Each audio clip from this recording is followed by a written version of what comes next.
देखो ये मैंने बताया जितने भी रिएक्शन है, Cl2 के साथ रिएक्ट करोगे तो क्लोरोबेंजीन बनेगा। ये फ्रीडरिच क्राफ्ट एल्काइलेशन, एल्काइल ग्रुप आके अटैच हुआ। ये है एसाइलेशन, एसाइल ग्रुप आके अटैच हुआ। और ये है नाइट्रेशन, नाइट्रेशन मतलब आपने HNO3 के साथ रिएक्ट करवाया, लेकिन HNO3 के साथ जब भी रिएक्ट करवाओगे, नाइट्रेशन जब भी करवाओगे तो आपको वहां पे H2SO4 चाहिए, और आप दोनों कॉन्सेंट्रेटेड ले सकते हो। अब देखो इसके पीछे, इन रिएक्शन के पीछे मैकेनिज्म क्या है। तो ये मैकेनिज्म 3 स्टेप में होती है। कितने स्टेप में बताइए? 3 स्टेप में होती है। पहला स्टेप क्या है, ध्यान से सुनना। पहला स्टेप होगा बच्चों generation of electrophile, generation of electrophile. दूसरा स्टेप क्या है, फॉर्मेशन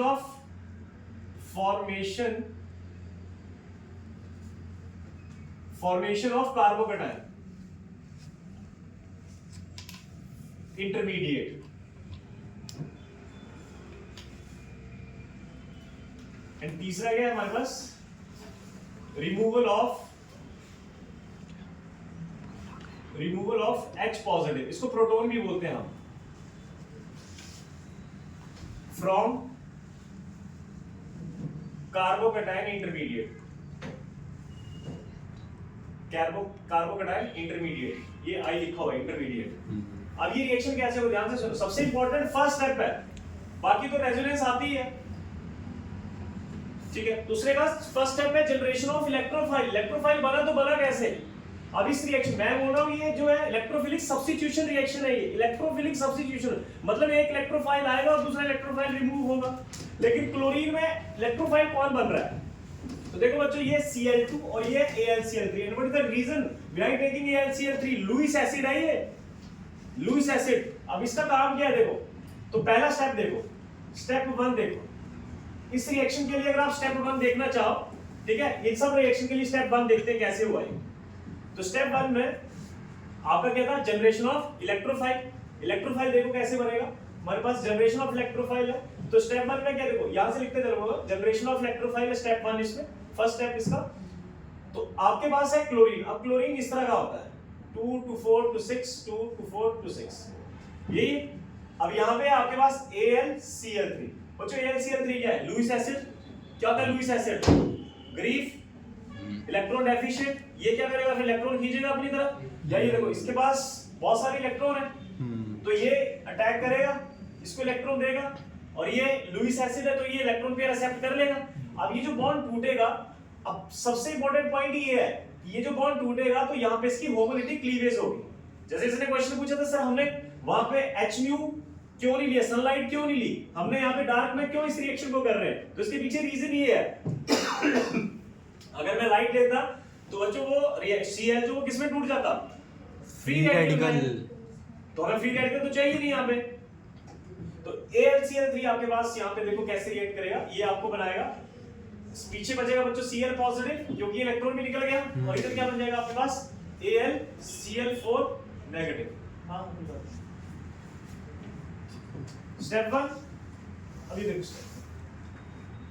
अच्छा ये बन गया हमारे पास इलेक्ट्रोफाइल। कौन है इलेक्ट्रोफाइल? ये है इलेक्ट्रोफाइल। इसका नाम क्या होता है? इसका नाम होता है क्लोरोनियम आयन। क्लोरोनियम आयन,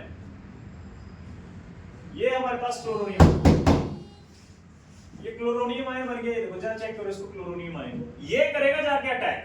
अब ये कैसे अटैक करेगा? देखो स्टेप 2 है फॉर्मेशन ऑफ कार्बोकैटायन। स्टेप 2 देखो इसका बहुत इंपॉर्टेंट है, अभी मैं इसी का करता हूं पूरा ही। स्टेप 2 में देखो फॉर्मेशन ऑफ कार्बोकैटायन कैसे बनेगा। तो ये बेंजीन सबको पता है इस तरह से होती है, ये देखो बेंजीन है। अब आपको पता है, जो मैंने बताया पाई बॉन्ड इधर शिफ्ट हो गया, इधर शिफ्ट हो गया। मान लो अगर थोड़े टाइम के लिए इधर शिफ्ट होता है, ये डायरेक्टली रिएक्शन भी दिखा सकते हैं हम। तो बच्चों यहाँ पे आपके पास Cl पॉजिटिव आएगा। अब Cl पॉजिटिव अगर आता है तो बच्चों कहां अगर ये इधर शिफ्ट हुआ तो इधर नेगेटिव आएगा ना, तो Cl कहां अटैच होगा? इधर। या फिर आप चाहो तो इसका वो भी बना सकते हो, ऐसे दिखा सकते हो आप, इंटरमीडिएट दिखाने की जरूरत नहीं है। अगर ये इधर शिफ्ट होता है तो इधर आता है आपके पास, इधर आता है नेगेटिव और इधर आ गया पॉजिटिव। और एक चीज ध्यान रखना, बेंजीन के हर एक कार्बन के ऊपर ही आता है एक एक हाइड्रोजन होता है। तो यहाँ पे हाइड्रोजन होने वाला है, ऐसा नहीं कि यहाँ पे हाइड्रोजन नहीं है। ठीक है। तो देखो फर्स्ट स्टेप में क्या हुआ, यहाँ पे आके एक क्लोरीन है, ये पहले हमारे पास क्लोरोनियम आयन बना इलेक्ट्रोफाइल, अब ये आया और इसने अटैक कर दिया यहाँ पे। तो देखो जैसे ही अटैक करा आपके पास क्या बना, बन गया कार्बोकैटायन इंटरमीडिएट। ये देखो इसके ऊपर पॉजिटिव चार्ज आ गया, इधर क्लोरीन आके अटैच हो गया, बन गया। लेकिन अभी रिएक्शन जो हो क्या नहीं हुआ, कंप्लीट नहीं हुआ है, ये कार्बोकैटायन इंटरमीडिएट है, बन गया कार्बोकैटायन इंटरमीडिएट। अब ये देखो इस कार्बोकैटायन इंटरमीडिएट को स्टेबल करेंगे। और एक चीज और याद रखो बच्चों, यहाँ पे एक हाइड्रोजन भी है, वैसे तो हर एक कार्बन के साथ हाइड्रोजन है, लेकिन मैंने सिर्फ यहाँ पे लिखा है, इसके पीछे रीजन है, जरा चेक करना। अब इसको हम स्टेबलाइज करेंगे रेजोनेंस से। सोचो रेजोनेंस से कैसे स्टेबलाइज होता है, ये कैसे स्टेबलाइज करेंगे इसको, how to stabilise this by resonance. ये देखो ये स्टेप मैं वैसे आपको एडिशनली दिखा रहा हूँ कि रेजोनेंस से कैसे स्टेबलाइज होगा। यहाँ लगा है क्लोरीन, यहाँ लगा है हाइड्रोजन, इधर पॉजिटिव चार्ज है, इधर पॉजिटिव चार्ज है, और सोचो तो कहां से कहां बॉन्ड शिफ्ट होगा, अंदर से अंदर रेजोनेंस से। इस पॉजिटिव को चार्ज को न्यूट्रलाइज करने के लिए ये बॉन्ड इधर शिफ्ट होगा, तो किधर चार्ज आ जाएगा, पॉजिटिव, फिर इधर ही आएगा, क्योंकि वो बॉन्ड तो उधर शिफ्ट हो गया। तो अब ये डबल बॉन्ड इधर आ गया, Cl तो इधर है ही है, H भी इधर है ही है, और इधर आ गया कौन सा चार्ज, पॉजिटिव, इधर आ गया पॉजिटिव चार्ज आ गया, और यहाँ पे डबल बॉन्ड लगा हुआ है। अब देखो ये बॉन्ड जब इधर शिफ्ट होगा, अगर इधर शिफ्ट होगा तो पॉजिटिव चार्ज इधर आ जाएगा,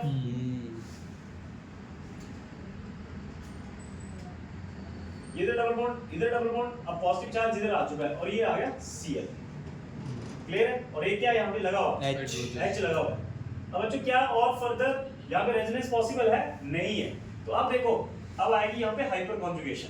व्हाट इज हाइपर कॉन्जुगेशन, याद करो कि अगर आपके पास मान लो एक H, 2H, 3H और यहाँ पे कोई सिस्टम लगा हुआ है, सिस्टम मतलब जिसके ऊपर कार्बोकैटायन है, तो क्या ये कार्बोकैटायन पॉजिटिव चार्ज स्टेबलाइज हो सकता है, यस, रेजोनेंस से। कैसे स्टेबलाइज होगा, ये क्या करेगा, अपना इलेक्ट्रॉन पेयर इधर डोनेट कर देगा और ये टूट जाएगा। ये देखो रेजोनेंस, इसी को तो बोलते थे हम, रेजोनेंस नहीं sorry hyperconjugation, no bond resonance जिसको बोलते हैं। यहाँ डबल बॉन्ड आ गया, पॉजिटिव चार्ज न्यूट्रलाइज हो गया, और ये H पॉजिटिव कहाँ है, यहाँ कहीं है। तो कहने का मतलब ये है कि आपके पास ये जितने भी हैं सारे के सारे क्या है, ये रेजोनेटिंग स्ट्रक्चर। ये जो आपके पास कार्बोकैटायन बना है, ये कार्बोकैटायन क्या है, रेजोनेंस से स्टेबलाइज्ड है, रेजोनेंस से स्टेबलाइज्ड है। तो अब देखो क्या होता है, लास्ट स्टेप में जाके क्या होता है, देखो ये वाले हमारे पास जो लास्ट स्टेप है, इसमें क्या होगा, ये देखो तीसरा स्टेप है, तीसरा स्टेप है removal of proton, removal of proton, removal of proton. Proton कैसे रिमूव होगा, इसमें जरा चेक करो। ये देखो अब यहाँ पे बच्चों मैं तीसरा स्टेप यहीं से कर रहा हूँ, ठीक है, यहीं से देख लेना इसका, यहीं से तीसरा स्टेप स्टार्ट हो गया। अब ये है, अब ये क्या करेगा, यहाँ पे आएगी हाइपर कॉन्जुगेशन। ये इस पॉजिटिव चार्ज को स्टेबलाइज करने के लिए अपना इलेक्ट्रॉन इधर फेंकेगा, और इस H को कौन ले जाएगा। ये देखो यहाँ पे क्या बचा था हमारे पास ऊपर रिएक्शन में, AlCl4 नेगेटिव था ना, ये बना होगा AlCl4 नेगेटिव, आ गया फिर से AlCl4 नेगेटिव ने इसके ऊपर अटैक करा और इसको ले गया अपने साथ। क्या बना, देखो जरा पीछे चेक करो, ये तो इधर बन गया डबल बॉन्ड, आगे डबल बॉन्ड, और इधर लगा हुआ Cl, क्या बन गया, क्लोरोबेंजीन। अब कई बच्चे कहेंगे सर ये तो इधर लगना चाहिए, इधर लगा, अरे कोई फर्क नहीं पड़ता, फर्स्ट पोजीशन ही तो है ये। यस सर, यही अगर मैं इसको उधर शिफ्ट करता, अगर मैं इसको इधर शिफ्ट करता है, ऐसे करके इधर शिफ्ट करता, तो इधर आके Cl अटैच हो जाता, इसमें दिक्कत नहीं क्या है। तो क्लोरोबेंजीन बन गया, और साथ में पता क्या बना, ये जब AlCl3 इस H के साथ रिएक्ट कर जाता है, H पॉजिटिव के साथ, तो आपके पास बनता है HCl और प्लस AlCl3। तो AlCl3 तो रिएक्टेंट ही है, ये फिर से वापस आ गया, तो हमारे पास प्रोडक्ट क्या बन रहा है, क्लोरोबेंजीन प्लस HCl।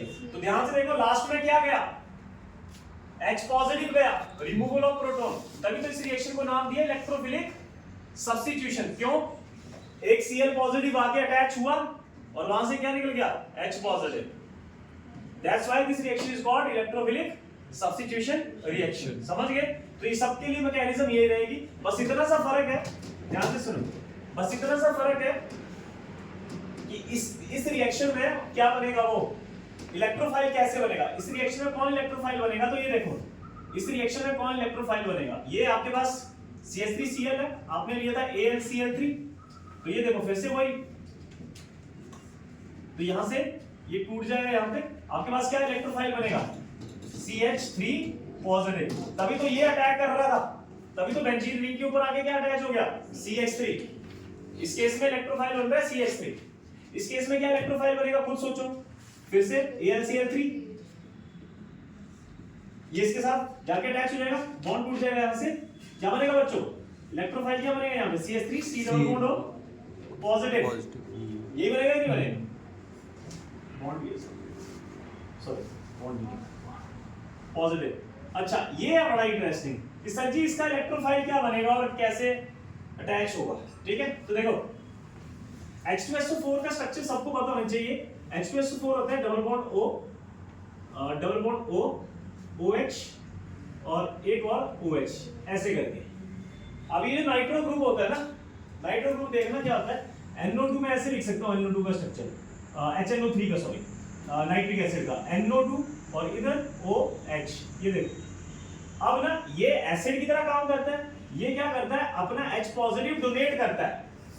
अब ये H पॉजिटिव डोनेट करेगा तो ये देखो ये है आपके पास नाइट्रो ग्रुप, इसको एक्सेप्ट कर लेगा।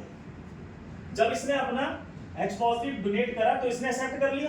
अब आपके पास प्रोडक्ट क्या बना, ध्यान से देखो NO2 और यहाँ पे क्या बच्चों O, एक H तो इधर ऑलरेडी था, एक और H आके अटैच होगा किसके थ्रू, सॉरी उल्टा बनाया एरो इधर आएगा, ये लोन पेयर अपना डोनेट करेगा, ये लोन पेयर डोनेट करेगा इसके ऊपर। तो ये देखो आगे एक लोन पेयर और साथ में कौन सा पॉजिटिव चार्ज, एक डोनेट करा ना तो एक वैसे ही बचा है, भर गया वाटर। आज जहां पे वाटर बनता है क्या करो निकाल दो। अब वाटर कैसे निकलेगा, ये देखो ऐसे करके वाटर निकल गया, नाइट्रोजन का इलेक्ट्रॉन ले गया, तो आपके पास पीछे क्या बचा पॉजिटिव। इस केस में जो इलेक्ट्रोफाइल था वो NO2 था, तभी तो NO2 आके अटैच हो गया। ये इन सब की मैकेनिज्म और ये सारे इलेक्ट्रोफिलिक सब्स्टिट्यूशन रिएक्शन क्लियर है। इसको नोट कर लेना, उस वीडियो को अपलोड कर देना, उसको भेज देना।